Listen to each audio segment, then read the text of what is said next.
Selamat sore, selamat pagi Tribuners. Hari ini saya sudah berada di Desa Bonto Talasa, Kecamatan Simbang, Kabupaten Maros, Sulawesi Selatan. Dan bisa kita lihat saat ini hujan deras tengah melanda wilayah ini Tribuners, dan juga dikatakan hampir seluruh wilayah di Kabupaten Maros, Sulawesi Selatan ini juga turun hujan seperti itu Tribuners. Dan hujan ini juga disertai angin kencang sejak sore hari kemarin. Ya, di Tribuners dari himbauan BMKG katanya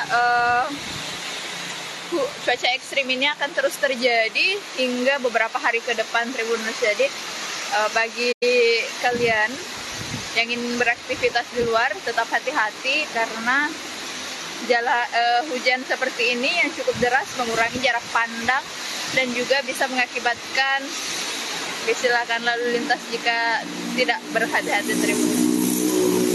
Dan intensitas hujan ini sangat deras sekali ya Tribuners. Namun meski begitu Tribuners, untuk belum ada laporan terkait dengan adanya banjir yang terjadi akibat cuaca ekstrim ini. Semoga saja cuaca ekstrim ini bisa mereda sehingga tidak terjadi banjir seperti minggu kemarin Tribuners ya.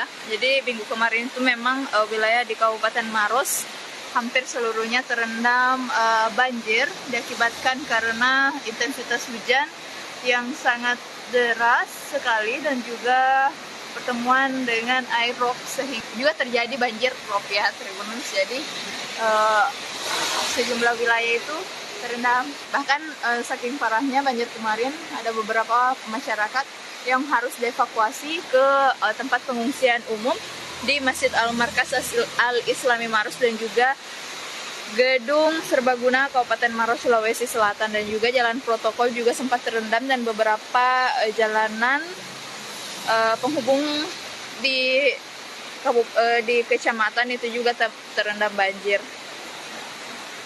Nah, ini masih ada beberapa pengendara motor yang nekat menembus hujan dengan menggunakan jas hujan. Tapi perlu diketahui untuk jika terjadi hujan seperti ini maka jarak pandang ini akan sedikit berkurang seperti itu, sehingga dihimbau untuk tetap berhati-hati.